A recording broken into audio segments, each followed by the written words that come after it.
해문 양이삼의 종횡무진 코너입니다. 양이삼 목사님 그리고 해문 스님 나와주셨습니다. 어서 오십시오. 안녕하십니까.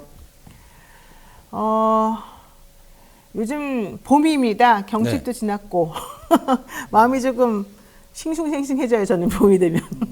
남자분들은 안 그런가요? 여자는 봄을 타고 남자는 가을을 탄다는 소리 있죠. 그러니까요. 추남이잖아요. 추남. 그래서 그래도 어쨌든 봄 되면은 저는 좀 새로운 기운이 돋아서 뭔가 새로운 각오도 하게 되고 그러던데 그러신가요? 예, 저는 꽃 구경을 좋아해가지고요. 예, 해마다 그 꽃 구경을 늘 가고 있습니다.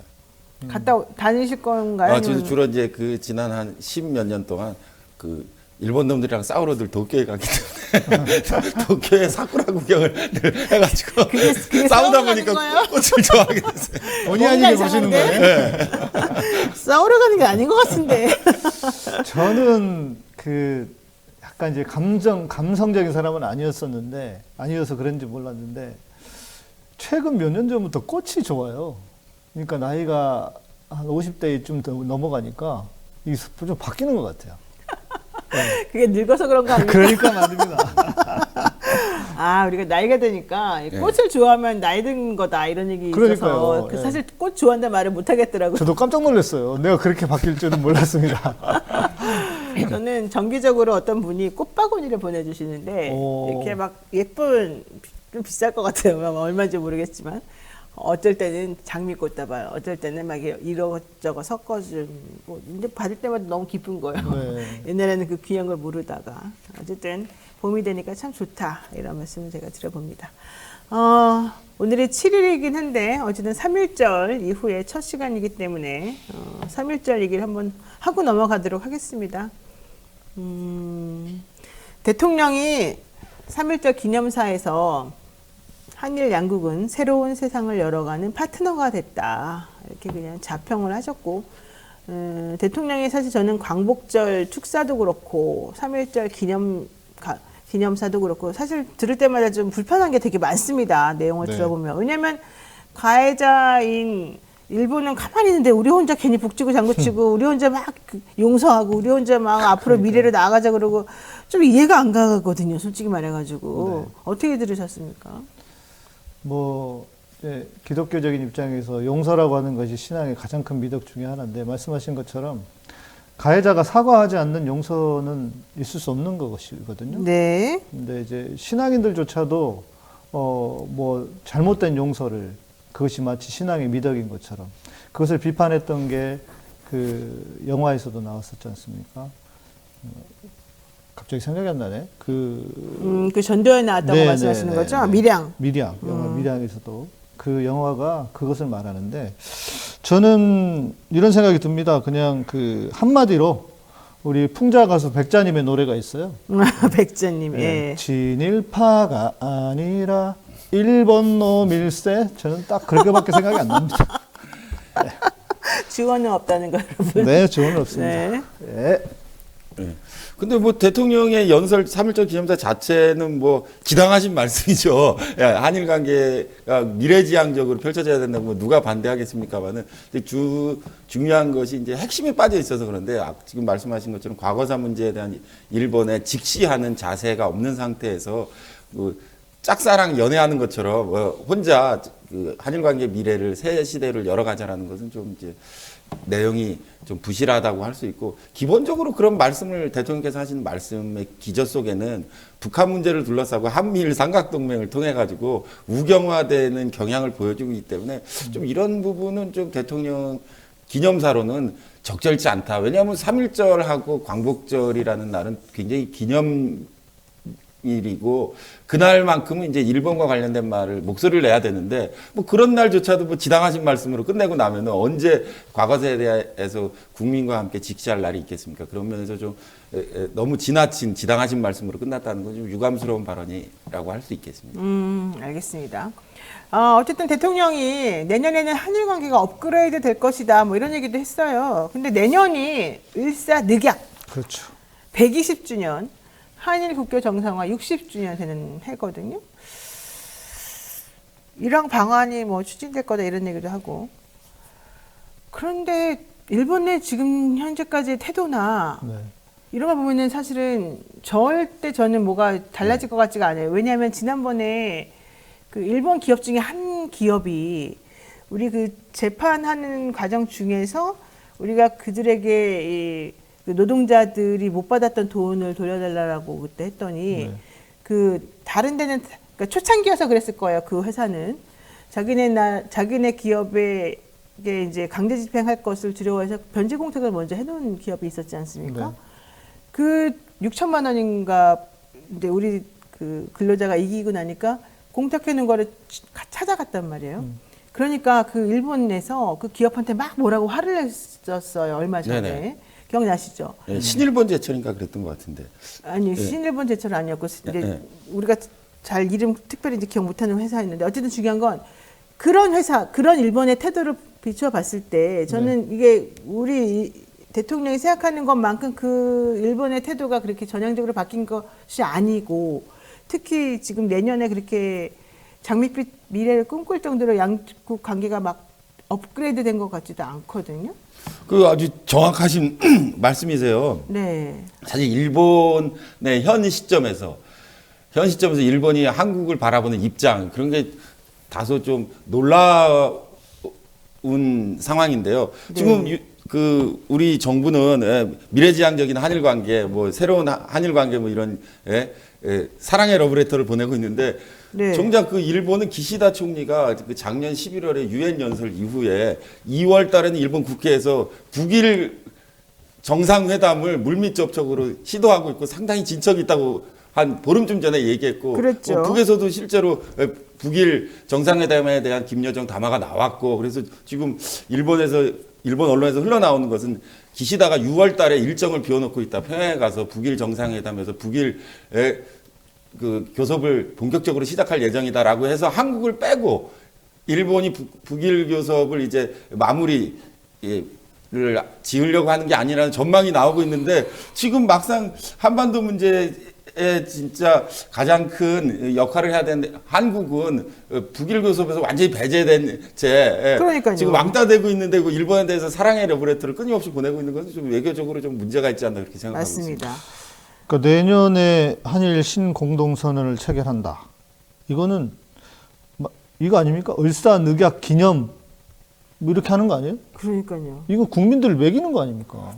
그러니까 좀 너무 우리는 좀 굴욕적이다. 그러니까 아까 말씀드렸잖아요. 친일파가 아니라 일본 놈이 있어요. 이게 딱 맞는 말인 거예요. 근데 저 이 외교원장이 대통령이 한 말씀 아니고 외교원장이 이런 얘기를 하신 거를 이렇게 우리나라 곰곰이 생각해보면 국립외교원장. 네, 국립외교원장이 그 한일 협정의 첫 번째 내용이 뭐냐면은 대한민국을 유엔이 합법적으로 인정한 한반도 내 유일한 합법 정부인 대한민국과 일본이 교섭을 체결한다고 했는데 북일 수교가 이루어지면 그 일본항이 깨지는 거예요. 그래서 그렇죠, 어차피 그렇죠. 한일 협정을 손봐야 돼. 그래서 그러면, 네. 북일 교섭이 상당히 진척되고 나면 어차피 내년에 한일 신공동선언을 해서 한일 협정의 첫 번째 조항을 수정해야 되기 때문에 그런 걸 좀 염두에 두고 한 거를 왜곡해서 사람들이 받아들이고 있는 거 아닌가 그런 의문을 스스로 품지 않을 수가 없는 상황입니다. 그러니까요. 네. 제가 좀 전에 말씀드렸던 그 강제동원 피해자 일본 기업 공탁금 수령 관련된 내용은요. 2024년 2월 20날입니다. 2월 20일에 있었던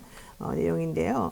일본 기업이 한국 법원에 공탁한 돈이 일제 강제동원 피해자에게 지급된 첫 사례였습니다. 그리고 아마 이 사례가 유일한 사례가 되지 않을까 예상을 해봅니다. 왜 그러느냐 하면은 일제 강점기의 히타치 조센에 끌려가서 일했던 이 모 씨가 서울중앙지방법원에서 히타치 조센 측이 담보 성격으로 공탁했던 6천만 원을 받았던 그 내용에 대한 얘기입니다.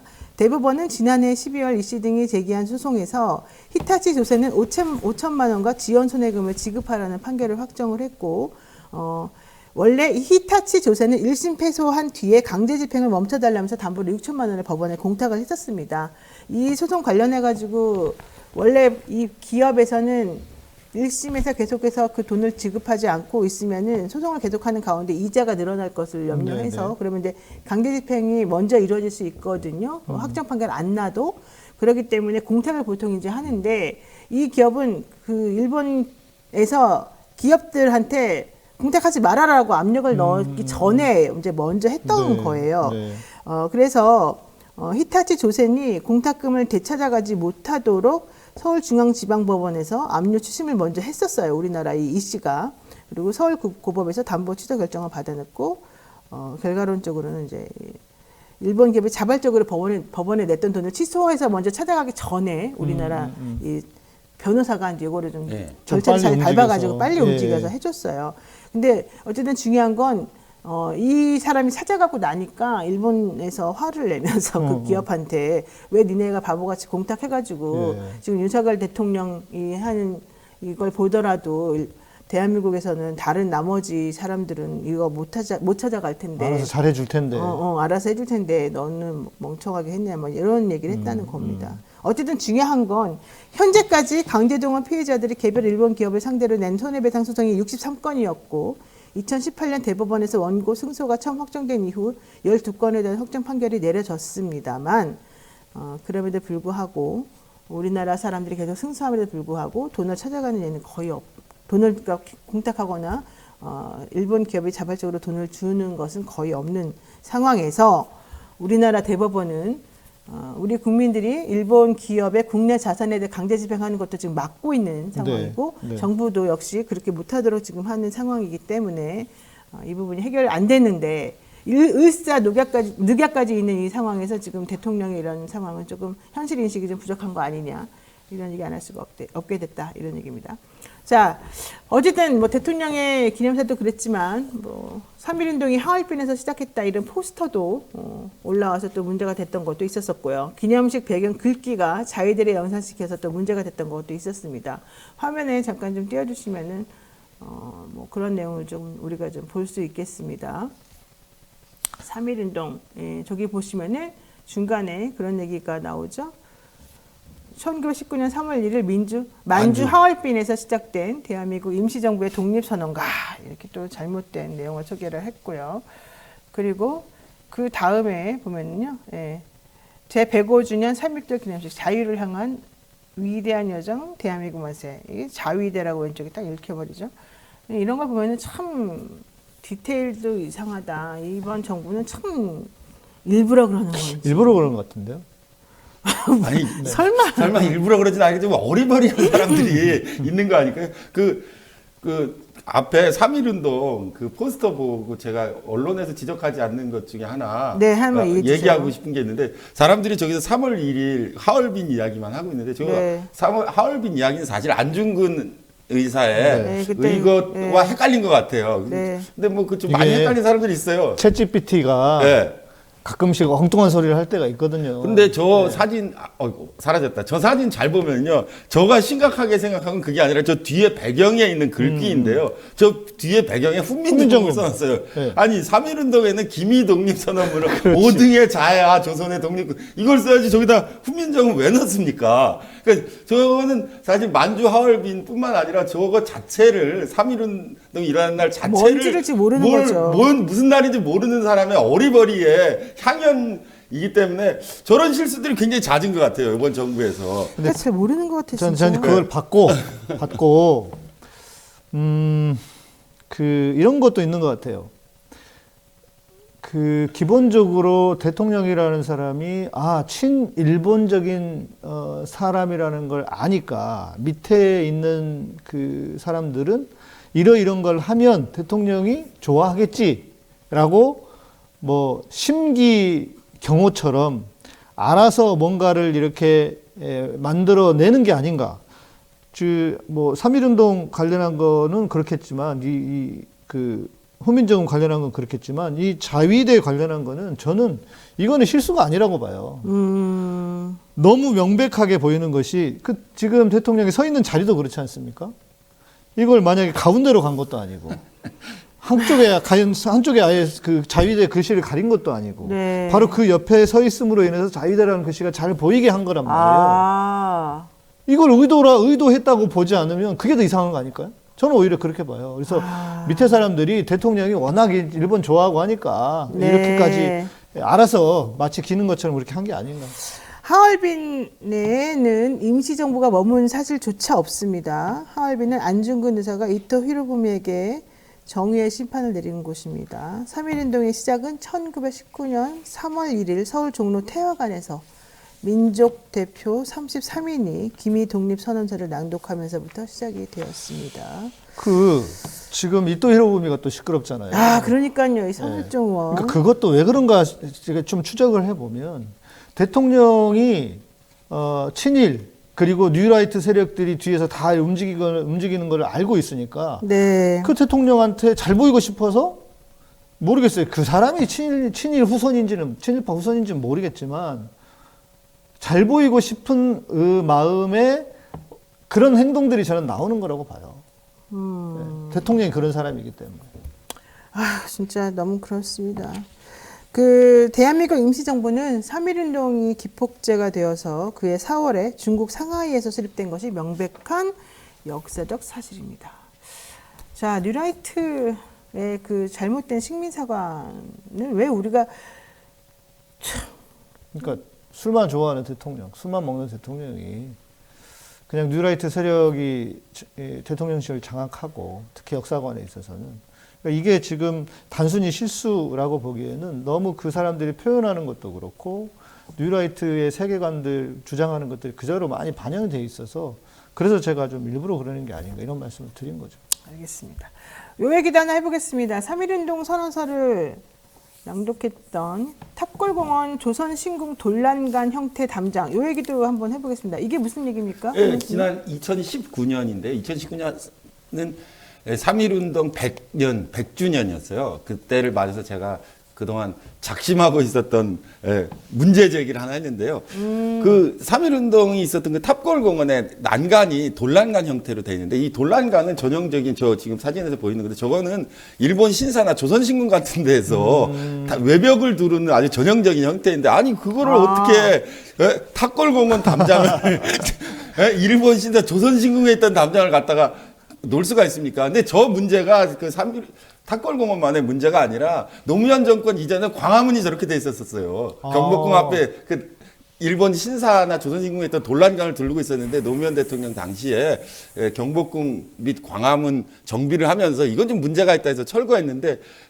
2019년까지 저게 남아 있어가지고 제가 문제 제기를 했죠. 근데 그때 문화재청과 서울시 대답은 일제 잔재가 아니다. 그래서 뭐 강하게 반발하고 저한테 막 뭐 너무 뒤집어 씌우는 거 아니냐고 항의했는데 네가 뭘 알아 이거 예, 아니야? 예. 며칠 전에 가보니까 철거하고 있더라고요. 근데 이게 서울 원각사지 3층 석탑 옆에 그 둘러싸여 있는 요 예, 담장에 예, 예. 있는 걸 말하는 허리우드 거죠? 극장 쪽으로. 아, 예, 허리우드 허리우드 극장 극장 쪽으로 쪽으로? 있는 그 난간이 약 30m 정도가 전부 저렇게 돼 있어요. 그 낙원상가길. 예, 낙원상가 길에. 길. 근데 저거는 제가 볼 때 정신이 썩어서 그런 거예요. 예. 왜냐하면 일본에 너무 찌들어 살다 보니까 그게 전통 문화라고 인식했던 사람들. 그 사람들이 뭐 의도적으로 그렇게 한 것은 아니겠지만 잘 하려고 하다 보니까 네. 그게 전통 문화인 줄 알고 그렇게 한 거겠죠. 그런 저기- 사례가 많아요. 저기 철거 구간이 21m라고 하네요. 네네. 예. 여기를 이제 어쨌든 철거를 하게 됐네요. 예, 그래서 뭐 처음에 문화재청이 강력하게 반발했는데 자기들도 곰곰이 생각해 보니까 너무 심한 것 같아서 조용히 몇 년 지나서 이제 철거 아니, 그러니까 이르게 제가 볼 때 됐습니다. 이런 것 같은데 스님이 막 의의 제기를 하니까 네. 하시니까 처음에는 무슨 소리 아니야 그랬는데 나중에 알고 보니까 맞네. 그러니까 조용히 그러니까 조용히 처리하자. 증인이 수습하려고. 예, 뭐 지금 철거 공사가 한참 진행되고 있습니다. 아, 참. 그러니까 저게 그러니까 한국의 그 지식인들 예, 그 미술사 전공이나 그런 사람들조차도 약간 어리버리들이 있어가지고 제가 저런 그 철거시킨 게 많아요. 그 창덕궁 담장도 다 저거였어요. 예, 그래서 그것도 제가 문제 제기해가지고 철거시켰고 국립현대미술관 대문도 일본식 석등으로 조경해서 그 다 철거해서 제가 그 철거 전문가로서 한 50건 철거시켰습니다. 전부. 예. 아, 대단하십니다. 예. 근데 저게 그 사람들이 의외로 저런 구체적인 잘 것에 몰라요, 우리가. 잘 모르는 게 아니라 저거는 전문가라고 주장하는 사람들이 정신이 썩은 거예요. 심지어 전문가들이니까. 최근에는 대전국립현충원에 제가 참배 갔더니 현판을 전두환이 쓰고 있는 거예요. 전두환 글씨는 현판을 걸고 있는 거예요. 그래서 제가 뭐라고 해가지고 그것도 제가 철거시켰는데 잘 생각해보면 그 있을 수 없는 일이거든요. 맞습니다. 그러니까 자기들끼리의 카르텔로 누군가 문제 제기하면 다 같이 단합해서 아니라고 하지만 시간이 지나서 자기들도 곰곰이 생각해보면 아, 우리가 좀 너무 심했나? 그래서 이렇게 몇 년 뒤에 철거하는 저런 형태들이 계속되고 있습니다. 그 특히 미술 쪽 관련한 거 보면은 일제와 연결되어 있는 그 사람들이 너무 많던데요. 너무 많죠. 예. 아, 엄청나게 많습니다. 가장 네. 웃기는 게 국립부여박물관 건물이 있었는데요. 예, 나중에 그 짓고 나서 보니까 일본식 건물을 지은 거예요.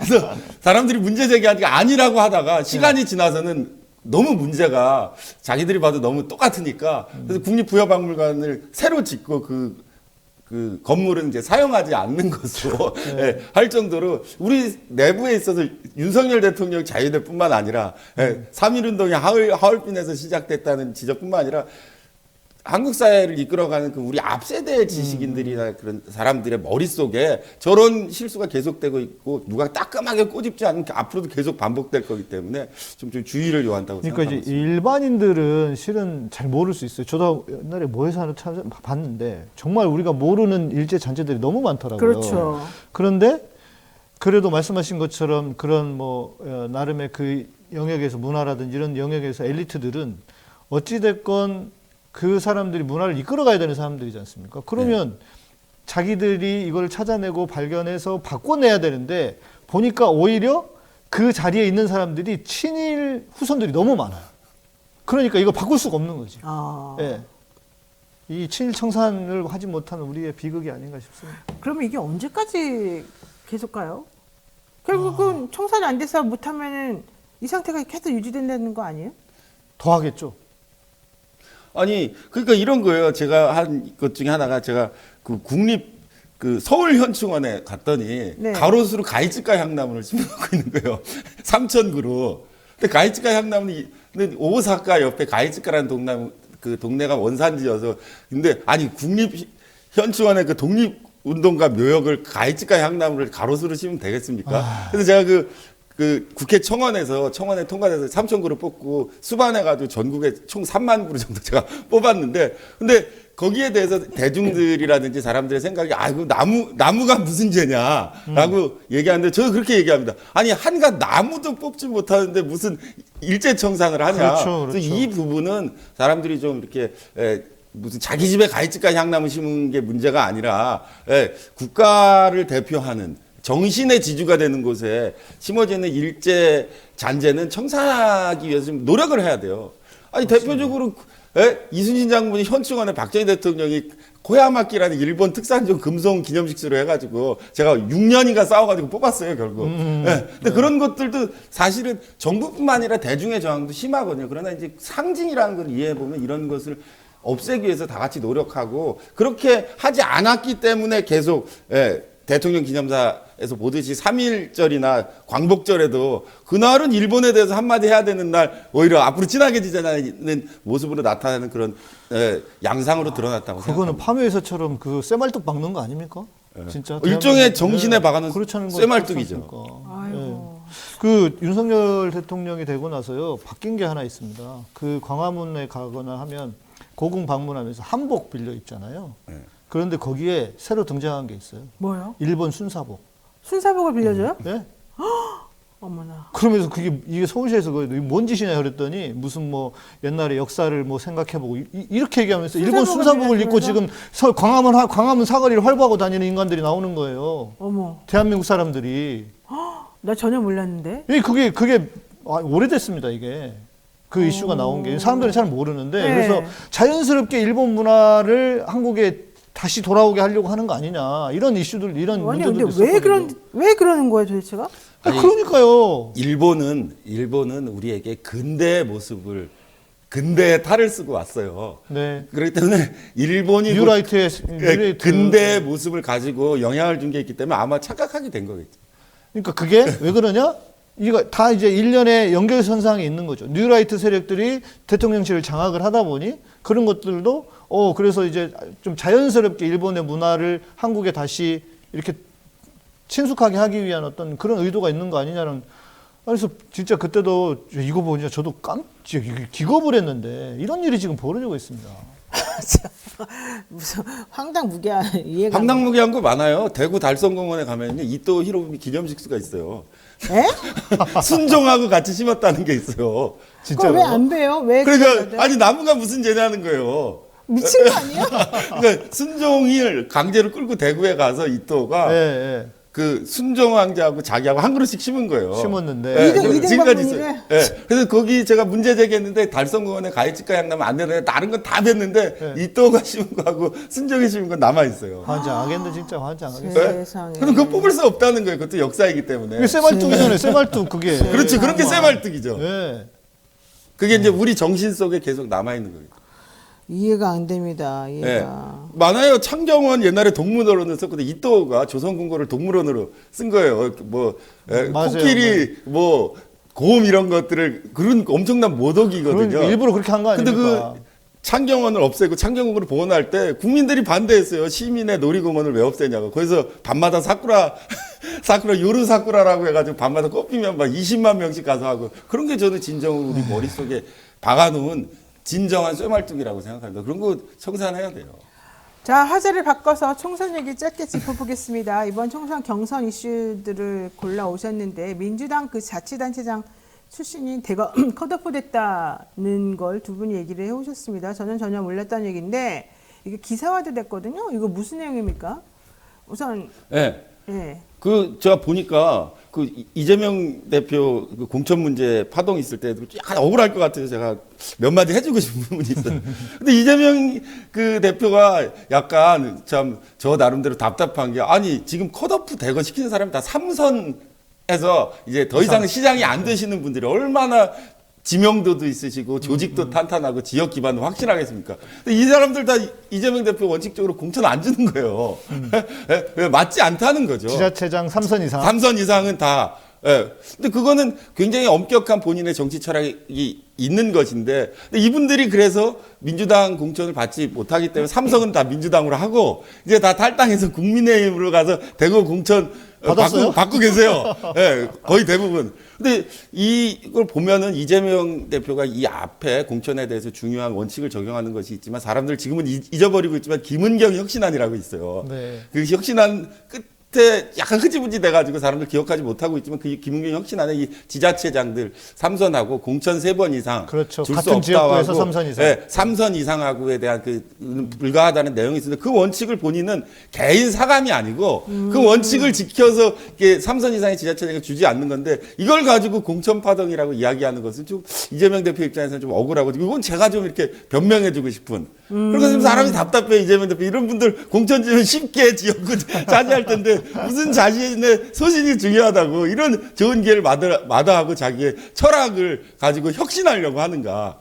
예, 좀 어떻게 보면은 대단한 결정이기도 하고 어떻게 보면 약간 답답하기도 한데 그렇다고 비난받을 일은 아닌 것 같다. 원칙에 충실한 그렇죠. 거는 대단히 높이 평가해 줘야 되는 거 아닌가 저는 그렇게 생각하고 있습니다. 이런 측면도 있는 것 같아요. 본인이 지자체장 출신이잖아요. 예.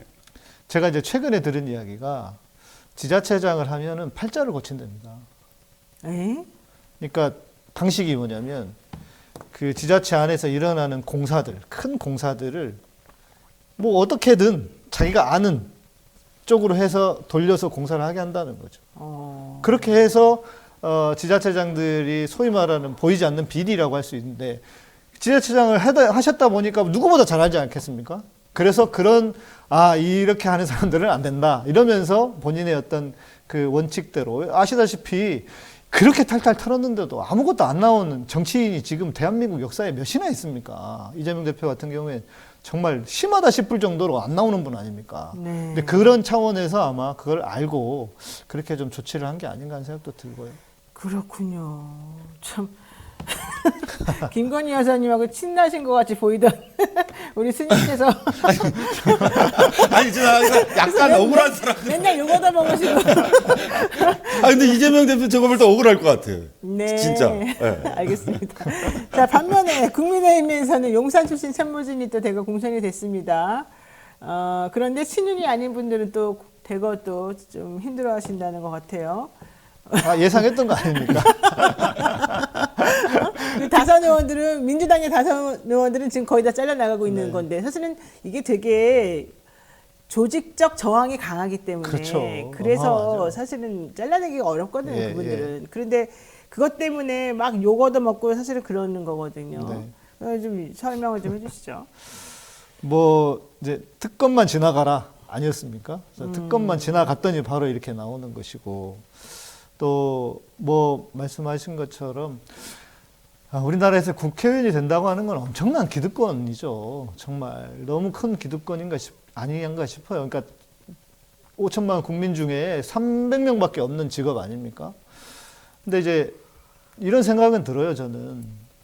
그러니까 목사나 뭐 종교인들이나 국회의원들이 같은 어떤 삶의 가치관과 철학을 가지고 살아야 된다고 생각해요. 이것이 특권이 되어서는 안 되고 네. 정말 봉사하고 희생하고 헌신하고 신앙적으로 기독교적인 신앙으로 얘기하면 십자가를 지는 건데 이것이 어쩌다 보니까 그 영광의 관을 쓰는 왕관을 쓰는 일이 되어버려서 네. 이 그 뭐 4선 5선 하면 4선이면 20년입니다. 20년 동안 한 직업을 누리고 뭐 김용주 의원 같은 경우에는 제가 참 한편으로는 이해가 되기도 해요. 그걸 어떻게 버리겠습니까? 그 좋은 거를. 그러나 그거는 국민의 눈, 또 원칙적인 눈에서 볼 때, 시각으로 볼 때 이건 너무 지나친 어떤 자기 기득권을 주장한 것이 아닌가 싶어서 저는 정말 민주당이 이런 차원에 이런 면에서는 잘 하신 거라는 생각이 들고 또 근데 네. 누가 이렇게 얘기하는 분도 있어요. 국회의장에 대한 것도 있다. 다른 사람들을 4선 이상을 쳐내야 누군가가 국회의장을 할 수 있다. 뭐 이래서 이렇게 이야기하는 것도 있더라고요. 그런데 네. 여튼 뭐, 네. 우리 스님은 예, 뭐 보통 그 어떤 친윤이다, 뭐 친문이다, 친명이다, 뭐로 할 때 계파 정치에 대한 이야기일 것 같은데 이 계파 정치라는 게 공천을 해야지 계파가 사실 형성되는데, 그렇죠. 예, 그 윤석열 대통령이나 이재명 대표는 지금까지 공천을 해본 적이 없어요. 그래서 사실 엄밀한 의미에서 친윤과 친명이라는 것은 이게 국회 내부에서 거의 뭐 미비하다고 할 수 있는데 그런데 이제 그렇게 보면은 윤석열 대통령이니까 친윤이 생길 수 있겠죠. 이제 행정관이나 뭐 비서들이나 그 대통령실 출신들로 그래서 그분들이 이번 공천에 상당수 보이는 것은 뭐 그 계파 정치 혹은 정치의 흐름상 당연하다고 할 수 있는데 그 제가 보니까 이재명 대표는 그 뭐 야당 대표로 무슨 벼슬자리를 약속할 수 있는 것도 아니고 그렇죠. 본인이 지금까지 공천을 해본 적도 없고 국회의원 한 적도 없고 네. 그래서 실질적인 친명은 그 사실상 존재하기가 어려워서 이제 만들어지고 있는 그러겠죠. 상황이기 때문에 네. 이 친윤과 친명을 동일선상에서 바라본다든지 친명과 친문을 동일선상에서 바라보는 것 자체는 좀 사실 이거 역시도 이재명 대표 입장에 좀 억울한 것 아닌가. 아니 어떻게 그렇죠. 예, 문재인 대통령은 2012년, 16년, 2020년 세 번 공천했어요. 친문은 세 번의 공천을 맞아요. 만들어졌고 맞아요. 지금 친명은 이제 한 번도 안 해서 인지하려고 하는 것과 대통령의 측근과를 어떻게 동일선상에서 친명, 친문, 친윤이라고 비교하는 것 자체는 이재명 대표에게서 좀 억울할 것 같고 그 중에서 네. 대통령실의 인사가 되고 공천되는 건 뭐 정치의 흐름상 너무 당연한 거기 때문에 뭐 그런 식으로 이해해야 되지 않나 뭐 보겠습니다. 지금 공기관장 자리가 몇십 개가 비어 있다는 거 아닙니까? 그러니까요. 네. 그래서 탈락하면 또 채워줄 수도 있고 그거는 대통령이 예. 할 수 있는 권한이라고 할 수 있으니까 네. 뭐라고 할 수도 없는 거예요. 근데 말씀하신 것처럼 이재명 대표가 누구를 어디로 보내겠습니까? 알겠습니다. 오늘 말씀 여기까지 듣겠습니다. 네, 종교 지도자와 함께 종횡무진 질문하고 가르침을 얻어보는 시간. 지금까지 해문 양의 삶에 아주 공평한 종횡무진 시간이었습니다. 두 분 말씀 고맙습니다. 감사합니다.